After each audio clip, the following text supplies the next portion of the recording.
হুরায়রা বলেছিলেন, মা ও আম্মা জান, আপনি দরজা খুলে দিন মা, আপনি আমাকে ঘরের ভেতরে প্রবেশ করার অনুমতি দেন।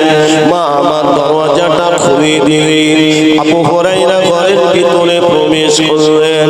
আম্মা জান বলেছিলেন, বাবা ছেলে বলো তুমি মুহাম্মাদের সঙ্গ ছাড়বে কিনা? ওই সময় বলেছে, মা আমার অন্তরে যে নবীর মহব্বত তৈরি হয়ে গিয়েছে, আমি আবু হুরায়রা ছাড়তে পারবো না মা।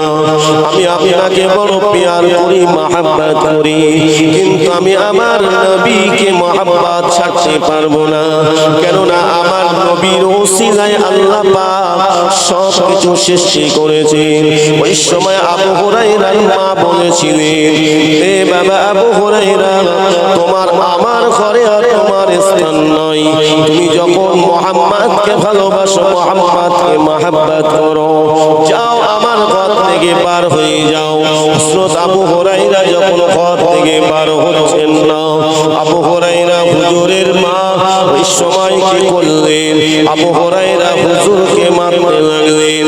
হযরত আবু হুরায়রা মার খেলেন, কিন্তু মায়ের মুখের উপরে কোনো কথা বলেন নাই। আম্মা জানের উপরে কোনো রকম রাগান্বিত তিনি হয়ে যায় না। তথাপিও তিনি মার খাচ্ছেন, ঘরের ভিতরে চুপটি করে আছেন। আবু হুরায়রা হুজুরের মা কি করলেন? এ আবু হুরায়রা, আর আমার ঘরে স্থান নাই, বেরিয়ে যাও, আমার ঘর থেকে চলে যাও। হযরত আবু হুরায়রাকে যখন ঘর থেকে বার করে দিলেন, আল্লাহ নবীর সাহাবী হযরত আবু হুরায়রা রাদিয়াল্লাহু তাআলা আনহু, হুজুর আমার কাঁদতে কাঁদতে কাঁদতে কাঁদতে আল্লাহ নবী, সোনার নবী, দয়ার নবীর দরবারে হাজির হলেন। আমার নবী দরবারে হাজির কেন? আবু হুরায়রার মা তখন ঈমানের কালেমা পড়েন, তাই তিনি বলেছিলেন, আমার নবী, তুমি মুহাম্মদকে ছাড়ো, যদি না ছাড়ো তাহলে তোমার কোনো জায়গা নেই।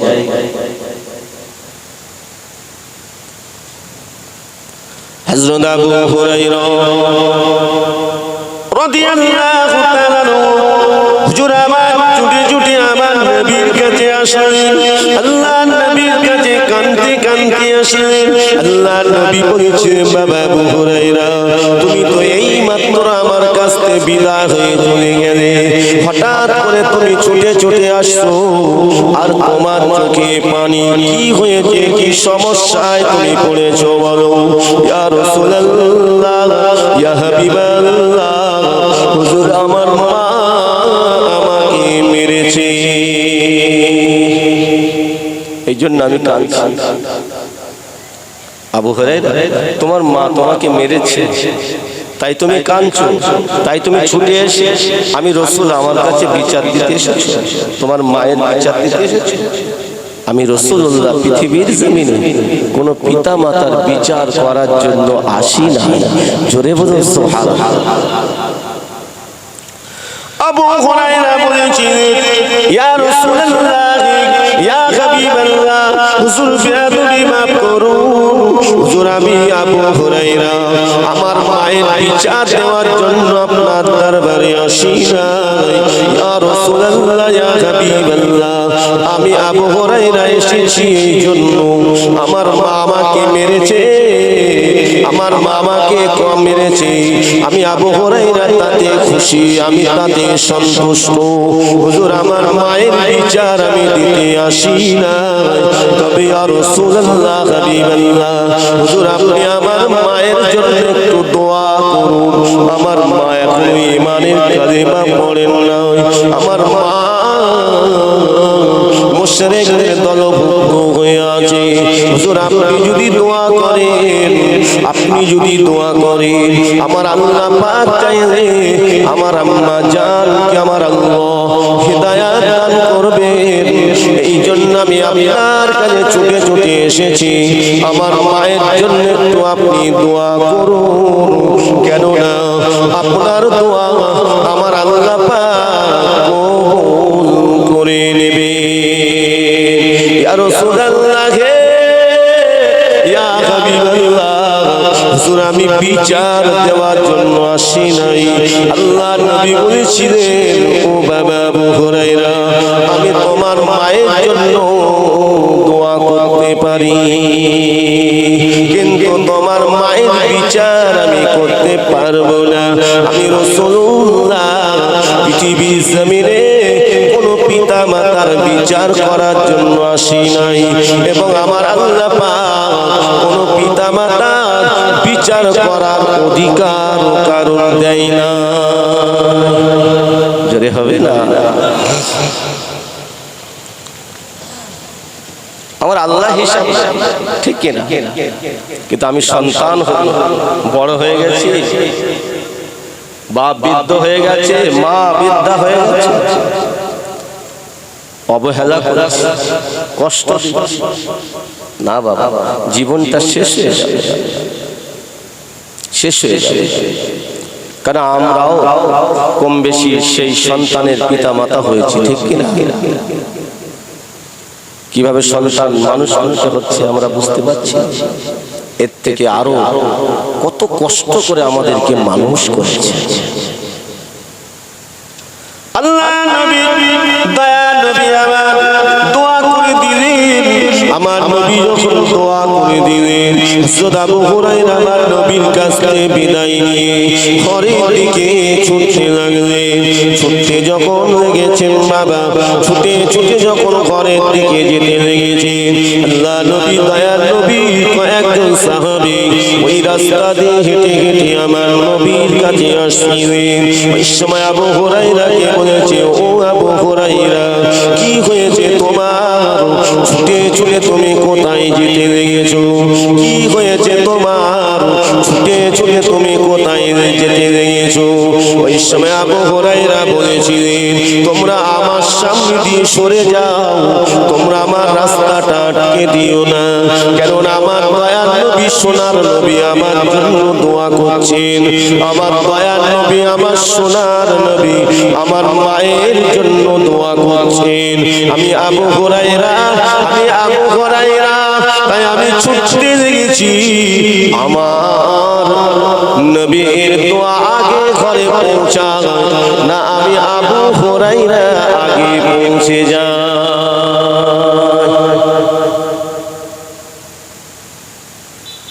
আল্লাহ পাক আমার আপনার নবী কি নবী করেছেন আমার নবী দয়ার নবী জবান মোবারক দিয়ে বলতে হয় না অন্তরে যেটা প্রকাশ পায় আমার আল্লাহ সঙ্গে সঙ্গে কবুল করে নেন বলুন সুবহানাল্লাহ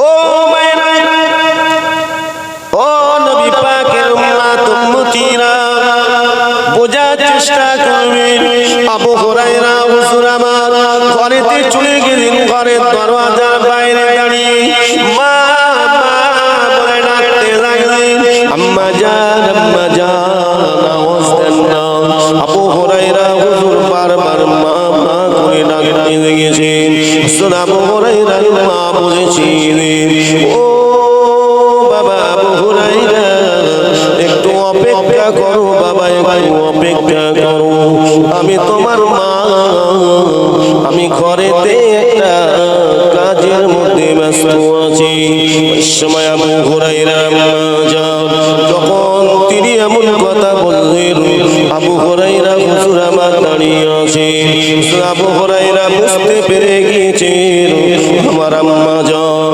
আমার জনম দুঃখিনী মাকে আমার আল্লাহ হেদায়াত নসিব করে দিয়েছেন কেননা আমার নবীর দোয়া আমার আল্লাহ পাক কবুল করে নিয়েছেন ওই সময় আবু হুরায়রা হুজুরের আম্মা জান এমন করে বাবা দরওয়াজাটা খুলে দিয়েছেন আবু হুরায়রা গিয়ে দেখতে লেগেছেন ওনার আম্মা জান আমার আল্লাহ পাকের জিকির করে আবু হুরায়রার মা বলেছিলেন বাবা আবু হুরায়রা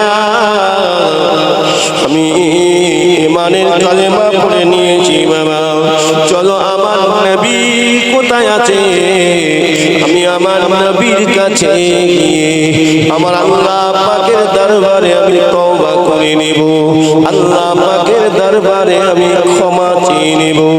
আমার আল্লাহ পাক যেন ক্ষমা করে দেন, আমার নবীর ওসিলায় আল্লাহ যেন আমাকে কবুল করে নেন। জোরে বল। আম্মা জানের সম্মান, আব্বা জানের সম্মান কে দিয়েছে? আমার আল্লাহ দিয়েছে। তারপরে আল্লাহ পাক জানিয়ে দিলেন, ওয়াখফিদ লাহুমা জানাহা যুল্লি মিনার রাহমা ওয়া কুর রাব্বি রহমহুমা কামা রাব্বায়ানি সগীরা। রাব্বি রহমহুমা,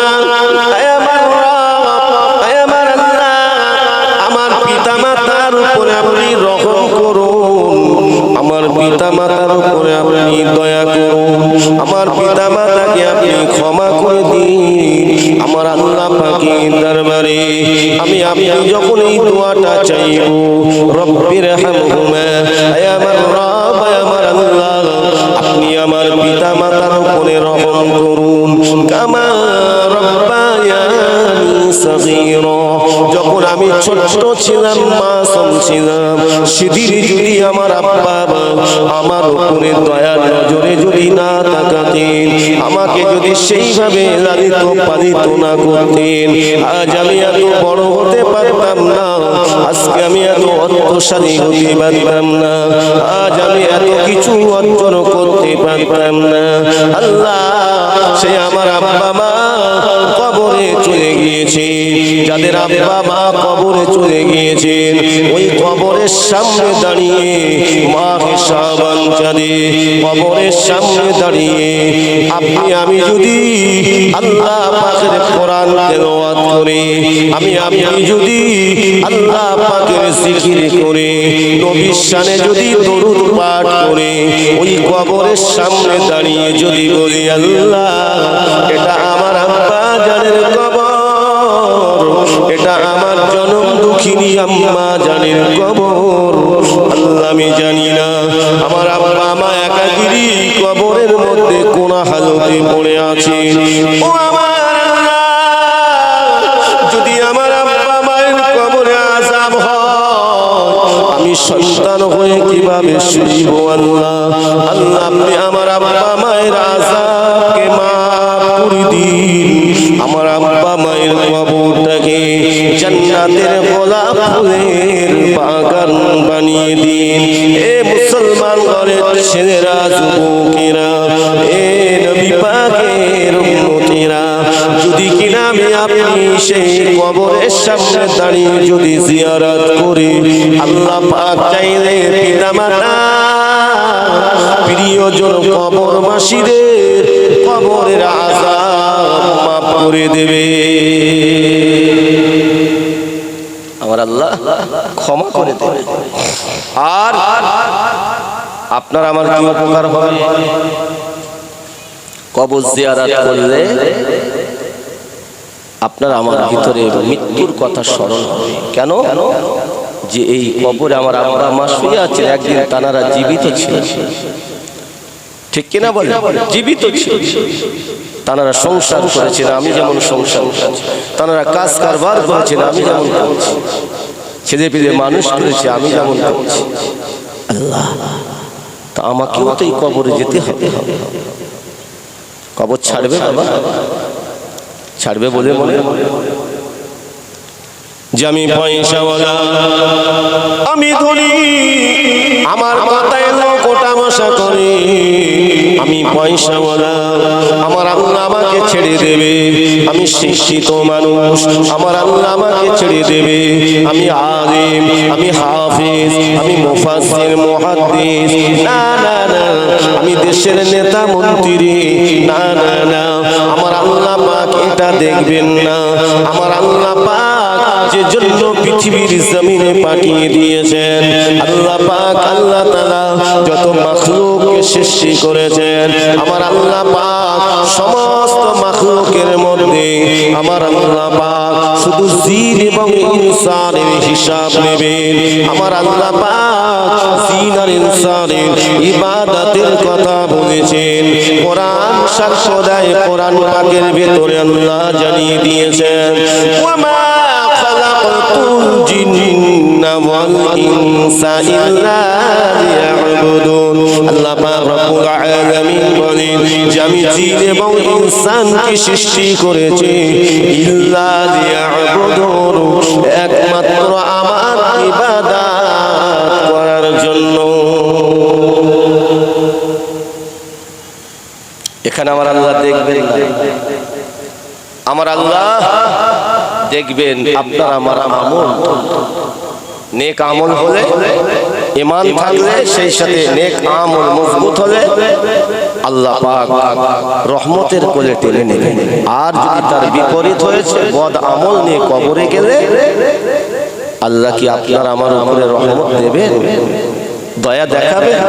দুনিয়ায় যদি আল্লাহকে না চিনি, তাহলে মৃত্যুর পরে আমার আল্লাহ আপনাকে আমাকে চিনতে পারবে না। আল্লাহ পাক যদি আপনার আমার না হয় কঠিন দিনে, তাহলে ঠিকানা কোথায় হতে পারে? এই জন্য আল্লাহ কোরআন পাকের মধ্যে জানিয়ে দিয়েছেন, ইয়াউমা ইযি ইয়াসদুরুন নাস ওয়াশতাতান লিইউরাউ আ'মালাহুম। আল্লাহ পাক আল্লাহ তাআলা সমস্ত মানব জাতিকে জানিয়ে দিলেন, যেখান থেকে আপনার আমার উপর আল্লাহর হুকুম ফরজ হয়ে গিয়েছে, মৃত্যুর আগ পর্যন্ত আমার আল্লাহ পাক আপনার আমার আমলের দিকে লক্ষ্য করছেন। এটা মনে রাখবেন, আমার আল্লাহ পাক আপনার আমার আমলের দিকটা লক্ষ্য করছেন। আমি আপনি কি করছি, আমি আপনি কি করছি বাবা, আপনার অন্তরে কোন কথাটা প্রকাশ পাচ্ছে সব আল্লাহ পাক খবর রাখেন। এই জন্য আমার আল্লাহ পাক আল্লাহ তাআলা জানিয়ে দিয়েছেন, ফামান ইয়া'মাল মিসকালা যাররাতিন খায়রান ইয়ারাহ। আমার আল্লাহ বলেন, তোমার ওই আমলের ভিতরে যদি যারা পরিমাণ যদি ভালো কাজ থাকে, আমি আল্লাহ সেটাও তোমার সামনে তুলে ধরব। যদি হবে না, ওয়ামান ইয়া'মাল মিসকালা যাররাতিন শাররান ইয়ারাহ। আল্লাহ বলেন, বান্দা বান্দিরে, তোমার ওই জীবনের আমলের ভিতরে যদি সরিষা পরিমাণ খারাপ থাকে, ওটাও আমি আল্লাহ তোমার সামনে তুলে ধরব। এদিক ওদিক হবে না। আমার ভাইরা, আমার মুরব্বী আব্বা জানেরা, তাই আসনি সালে সামা সেই কবরবাসী আমাদের আব্বা মা যারা চলে গেছেন, পূর্বপুরুষ যারা চলে গেছেন, এই মাহে শাবান চাঁদে আল্লাহ পাক যেন তাদের কবরগুলোকে আমার আল্লাহ পাক যেন জান্নাতি বাগান বানিয়ে দেয়। কেননা কবর বড় কঠিন, বড় শক্ত জায়গা। যারা কবরে গিয়েছেন তারা জানে, যাদের জন্য কবরটা জান্নাতের টুকরা হয়ে গেছে, আমার আল্লাহ পাক আল্লাহ তাআলা তাদের কবরে শান্তি রেখে দিয়েছেন। আর যাদের কবরটা জাহান্নামের গর্ত হয়ে রয়েছে, তারা শুধু আল্লাহর কাছে কাঁদতে লেগেছে, আল্লাহ এই আযাব আর সইতে পারি না, আল্লাহ এই কবরের আযাব আর সইতে পারছি না, আল্লাহ এই জাহান্নামের আগুন এই শাস্তি আর সইতে পারি না। আল্লাহ আপনি কিয়ামত নাজিল করে দেন, আল্লাহ আপনি আমাদের বিচারটা করে দেন, হয় জান্নাত নাই জাহান্নাম। আল্লাহ আমরা আর এই আযাব সইতে পারি না, কিন্তু আমার আল্লাহ পাক রব্বুল আলামিন জানিয়ে দেন, বান্দা বান্দিরে, কবরের আযাব তোমরা সইতে পারো না, কিভাবে তোমরা জাহান্নামের আযাব সহ্য করবে। তবে আমি আল্লাহ তোমাদেরকে জানিয়ে দিলাম, আজকে আফসোস করে কোনো লাভ হবে না, আজকে কেঁদে কোনো লাভ হবে না। তোমরা সেদিন আমাকে চিনতে পারোনি। দুনিয়া জমিনে যদি তোমরা আমি আল্লাহ আমার কাছে যদি সেদিন কাঁদতে, আমি আল্লাহ সেদিন যদি তোমরা আযাবের ভয়ে আমার কাছে কাঁদতে, জাহান্নামের আযাবের ভয়ে যদি আমার কাছে কাঁদতে, আমি আল্লাহ তোমার ওই চোখের পানিটা কবুল করে নিতাম, আজকে তোমার এই আযাব ভোগ করতে হতো না। কাঁদতে কোথায় হবে? এই দুনিয়াতে। কবর আযাব সত্য, কবরে শান্তি আছে, এটা সত্য। তবে শান্তি কাদের জন্য? মুমিনদের জন্য, মুমিনাদের জন্য। আযাব কাদের জন্য? এই পৃথিবীতে যারা আল্লাহ দুনিয়া পেয়ে দ্বীনকে ভুলে গেছে, আল্লাহকে অস্বীকার করেছে,